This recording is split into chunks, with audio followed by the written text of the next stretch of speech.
Epizodi 6 i sezonit të 6 podcasti Flasim, nisim me shënimet e javës.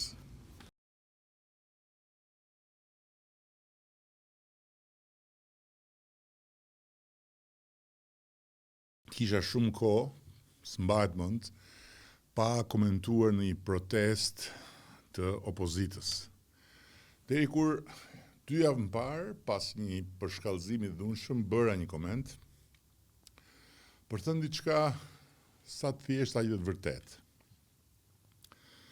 Sepse është e vërtet, në Europë ka protestues anarkist, ekologjist, ekstremist të djathtat majt, student, antiglobalist, tifoz, huligan, grupime lloj-lloj, neofashist që dalin rrugë për arsyet e tyre, maskohen, armatosen molotov, thyen, djegin, plagosin punonjës policie, shkatrojnë, prona. Por, qysh nga koha e partive famkëqija të 100 vjetëve më parë, atyre në Gjermani dhe në Itali, të cilat i paraprin pastaj epokës së zymt, sa thuhet, të fashizmit dhe të nazizmit, ka vetëm një parti parlamentare në Europë që të ketë në programin e aktivitetit të saj pjesë të pandarë të ekzistencës vetë që nga lindja ushtrimin e dhunës, shkatrimin e pronës, sulmin ndaj godinave të institucioneve, deri edhe ndaj godinës vetë, mobilizimin e paramilitarëve, të cilët deri dje ishin qeta e liderit shpirtëror. Kurse tani më janë thjesht mercenar të rekrutuar me lek nga rrugaçët e lagjeve, që veshin maska, fshehin fytyrën pas tabelave dhe presin sinjalin për të mbaruar punën për të cilën janë paguar, duke hedhur molotov pa u identifikuar nga kamerat sipas planit. Dhe mercenarët u rishfaqin përsëri në krye të kësaj jave. Dhe bën dhe më shumë dëm, duke kaluar tani më në hedhjen e bombave të mirëfillta artizanale të përgatitura nga udhëheqja e të ashtu quajturës dhe ndjespastës Partisë Demokratike, dhe duke plagosur ende më shumë punonjës të policisë deri në shkaktimin e plagëve nga djegja. Është e qartë se këto farë protestash me atë pislëkun që krijojnë në bulevard, ja shikojni dhe mendojni kështu si po ju them, janë si një jashtëderdhje në rrugë, e plakut lajthitur që i organizon dhe pastaj fërkontuart kur pamjet e jashtëderdhjeve të tij dalin nëpër mediat e huaja duke lënduar imazhin e Shqipërisë, dhe duke krijuar idenë se çosh po ndodh në Shqipëri. Në fakt ajo që po ndodh në raport me sa po themi është një degenerim i pandalshëm dhe shpërthimi, dëshpërimi të pangushëllueshëm. Rezultati, rrudhja mëtejshme e një partie, ti thuash, e një force, se di qa force, kam e një arradheje politike që s'ka ma si mision, po ka vetëm një funksion, të shkarkoj rropullit e plakut. Asgjë më shumë, asgjë më pak. Vaj me det, pik e zez. Prokuroria e Hagës kërkoi 45 vite burg për Hashim Thaqin dhe për secilin prej 3 udhëheqësve të tjerë të ushtrisë shqiptare të Kosovës, Kadri Veselin, Jakub Krasniqin dhe Recep Selimin. Mu desh dhe më duhet, sinqerisht më duhet kohë të kuptoj se si mund të përballet një gjë e tillë, një çmenduri e tillë, një paturpsi e tillë, një mizori e tillë, me fjalë. Kërkesa për 45 vite burg për të 4 figurat domethënëse të luftës shqiptare ishte një bombë e hedhur mbi popullin dhe mbi Republikën e Kosovës. Një prokuri krejt e padenj, e cila për të marrë në shqyrtim historinë e përgjakshme të luftës shqiptare të Kosovës, bëri 6 vite hetim dhe doli me pretendimin se gjatë viteve 98-99 që kanë kryer krime kundër njerëzimit dhe krime lufte ndaj civilëve. Por nuk ka asnjë ligj ndërkombëtar që lejon dënime mbi pretendime të tilla dhe pa asnjë provë të qartë se ekziston një plan dhe një forcë e organizuar për të sulmuar dhe për t'ju marrë jetën civilëve si të tillë, pse janë civil. Po ashtu nuk ka asnjë lloj ligjësie dhe asnjë ligj ndërkombëtar që i hap rrugën dënimit të një udhëheqësi në një luftë shqiptare vetëm se ka qenë udhëheqës.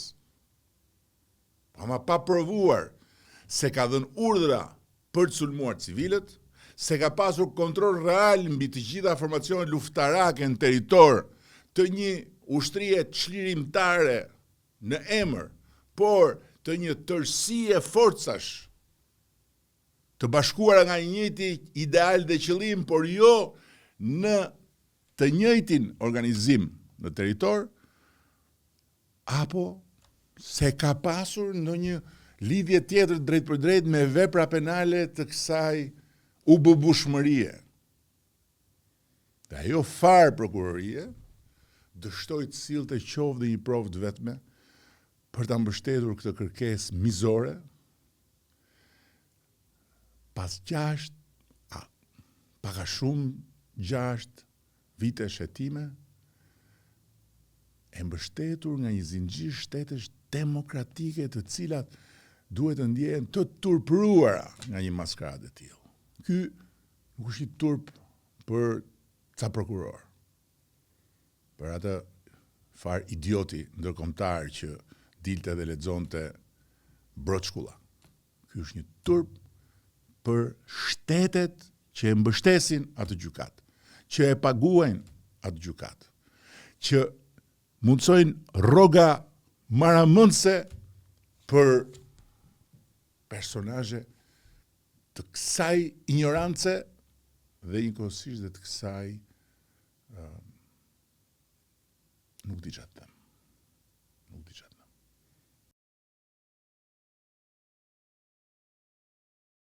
Duhet ndalem edhe për një starim të nevojshëm lidhur me konkluzionet e mbledhjes grupit parlamentar këtë javë pas mosvendimit të gjykatës kushtetuese.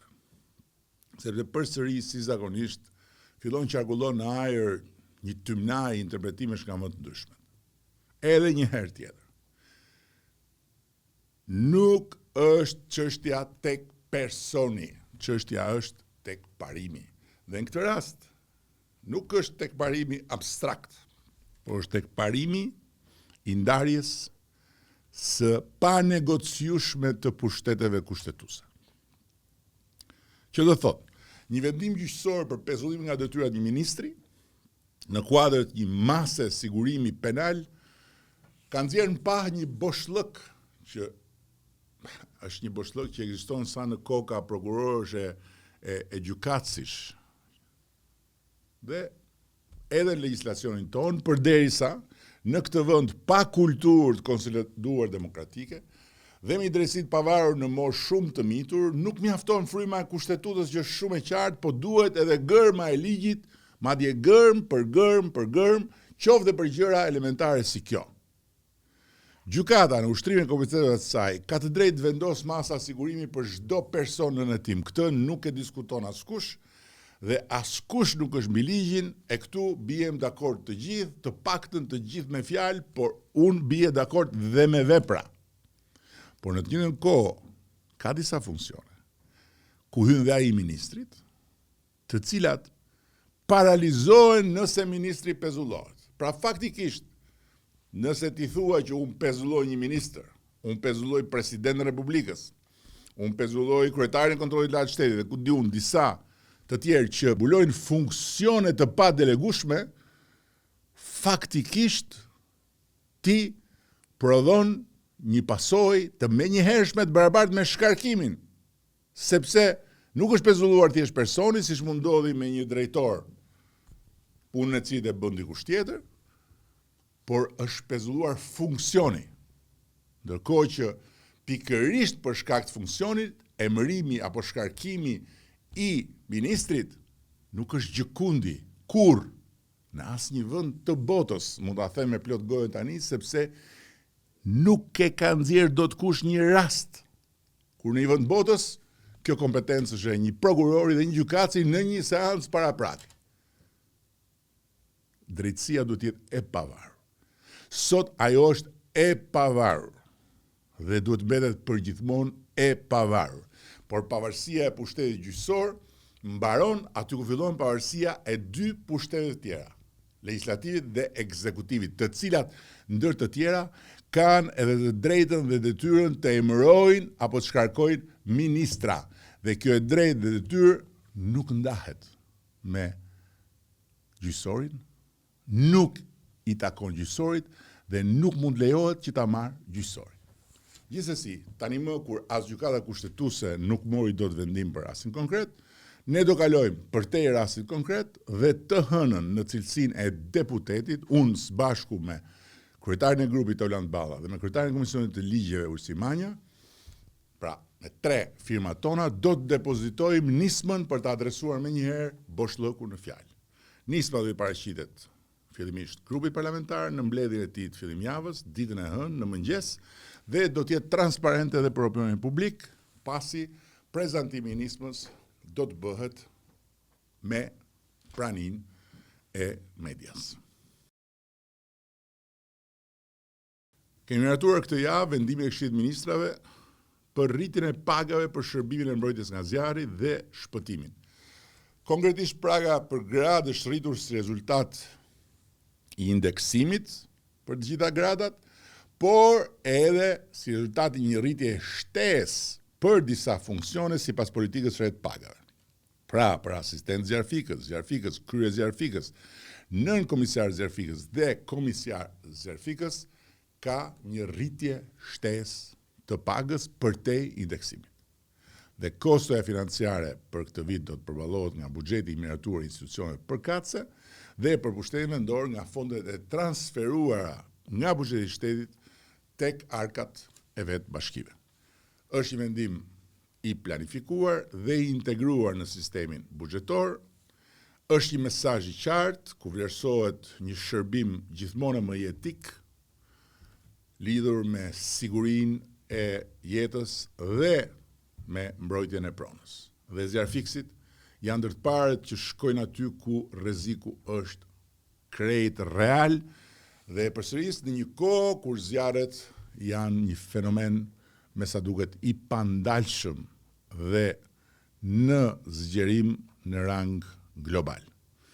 Do të vazhdojmë të forcojmë jo vetëm kapacitetet teknike të shërbimit, por patjetër do të vazhdojmë ti përkushtohemi burimeve njerëzore në këtë shërbim dhe sigurisht dinjitetit të gjithë atyre që me uniformën e zjarfikësit bëjnë heroizma.